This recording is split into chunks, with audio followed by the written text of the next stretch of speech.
One of the ones my mom told me was about when they firebombed Munich.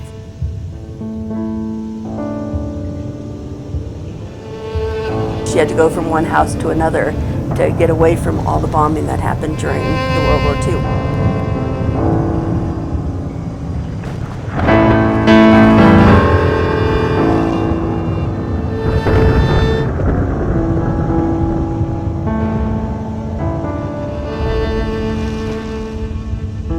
You know, I always saw two different sides, which means it was the Americans bombing the Germans.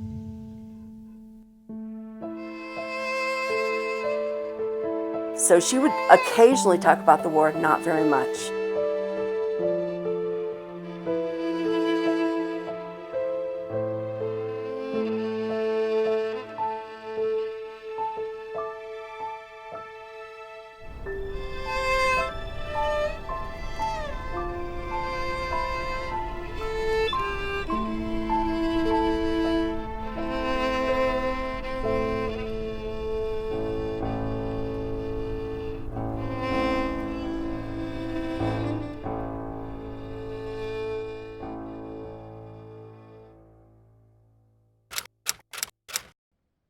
Okay, this is going to get a little bit rough. And my parents are both Jewish, and they came from Europe. It was World War II. And I don't know if you guys know about the Holocaust. On my dad's side, he came from a small town in Czechoslovakia, and there were maybe 100 Jews there.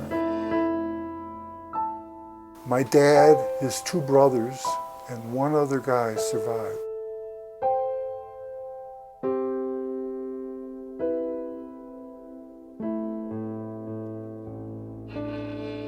But my dad, you know, they talk about shell shock. He suffered from that. He would sometimes just start crying.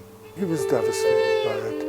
And who can say that you or I wouldn't do the same? We were in the same situation. There was always the echoes of World War II and inhumanity of man that was around our, our growing up.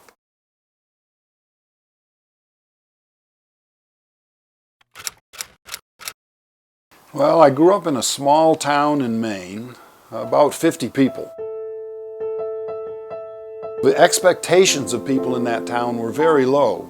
Nobody in that town was expected to do well anywhere.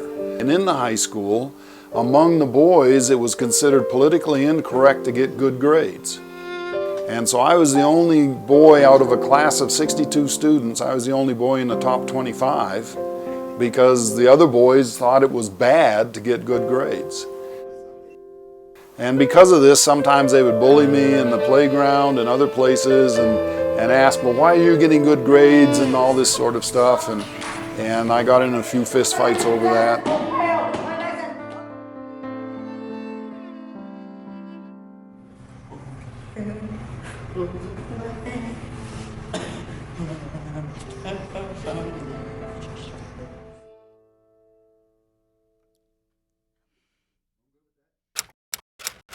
My sister and I shared a bedroom.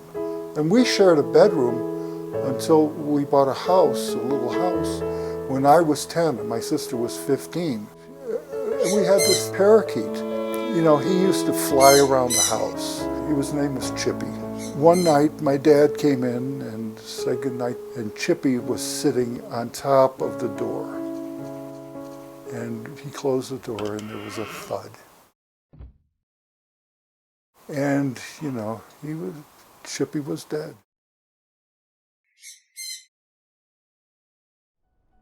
And that was my first encounter with death. But, you know, that happens. It's part of life.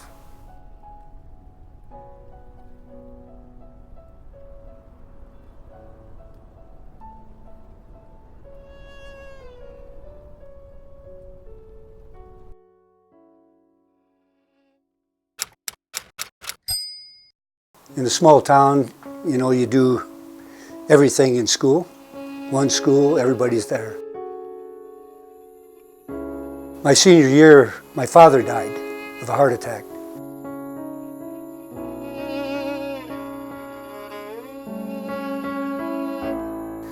We were not a wealthy family, so it was a lot of choices facing me at that time.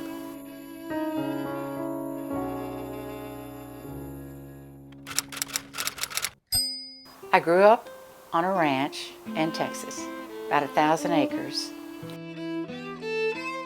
And during the 50s, which you all probably can't even fathom, I was a little girl and my dad had a lot of cattle. And we had a 7-year drought.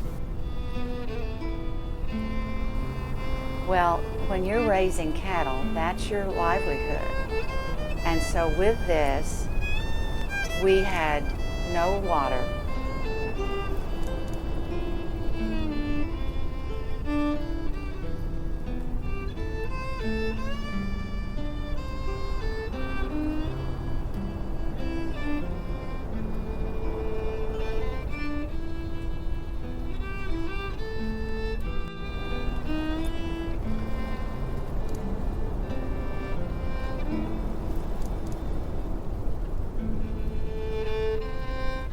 But it was really, it was a very, very hard time.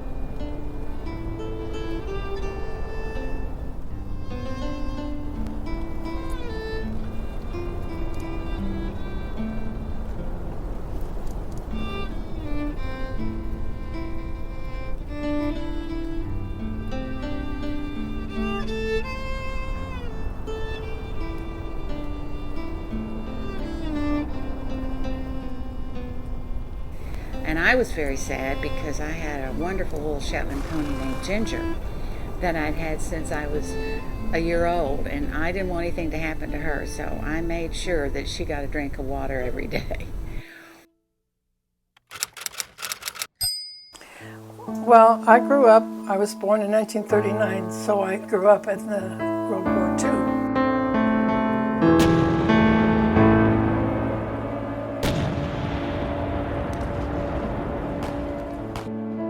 We used to have blackout curtains every night.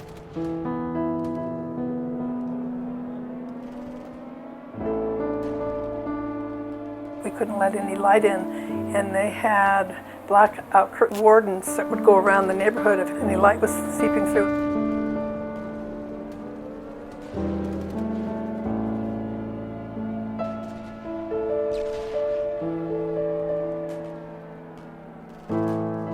They were worried about major cities being bombed, so that's why the blackout curtains.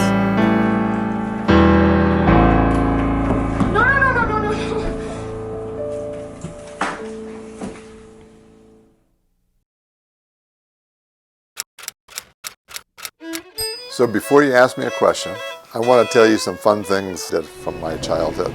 From where our house was to where the school was, there was a railroad track bisected that area.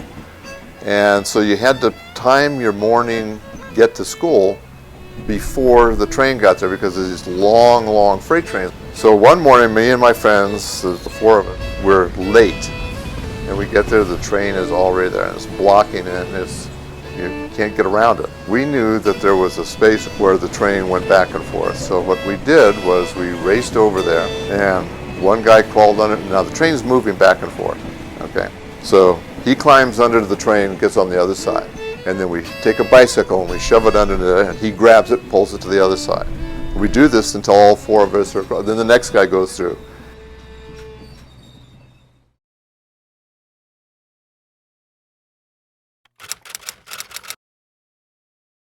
The other one that I remember is when I was 11, we got our first television.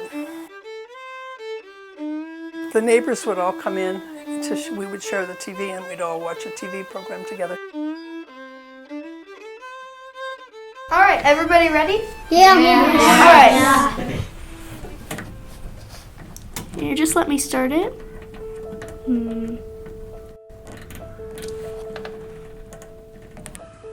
where it usually works. How fun!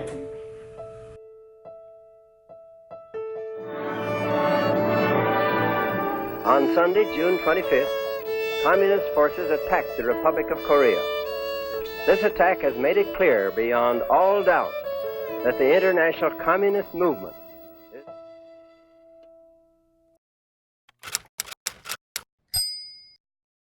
Well, I think the first time I really became aware of the Secret Service was Kennedy visited the Navy group, and I was in as an officer in the Navy, and watching the agents work, I go, ooh, that's cool. You know, a little different than what I'm doing here in the Navy. Yes, you know, what happened was President Ford came in office, and in September we went to Sacramento. He was going to address the Congress there, stayed in a hotel. The Capitol building was across the park, so he said, I think I'll walk. Spontaneous, normally would get in the car.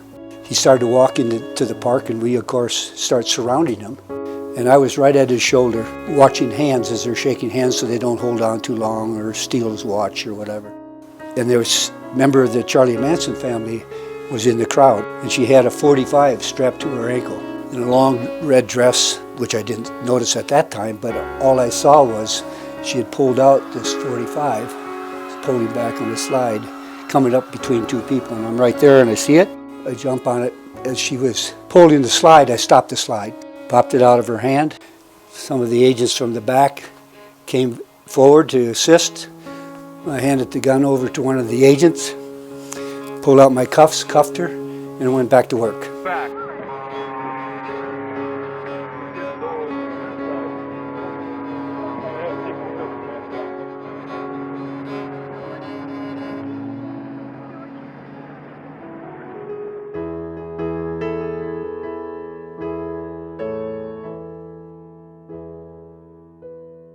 You know, and I live today, I really value the lessons that I received as a child, where I had to be a little more independent and everything wasn't handed to me. You know, I used to ride my pony and then my horse all over that land, and loved the experience of just being out and feeling free like that. Work is fine, and I do well at work, but I'm also interested in a lot of other things, you know, and I try to be diverse. And therefore, you know, when my dad retired, he had absolutely no idea what to do with himself. And I don't have that problem whatsoever. What I look back on are the good memories of classmates that I had, the freedom of living in a small town, and then when you see where we are, like here in Colorado Springs, where it's busy, a lot of things going on. I think you miss the quietness of a small town. It would probably drive me crazy after one day, but you think about that. One of the things I've done well is not pass on very many of my fears to my kids. So they're pretty fearless in everything they do. There's not a, oh man, I don't want to get dirty. I don't want to, you know, go on this high place. I don't want to, no.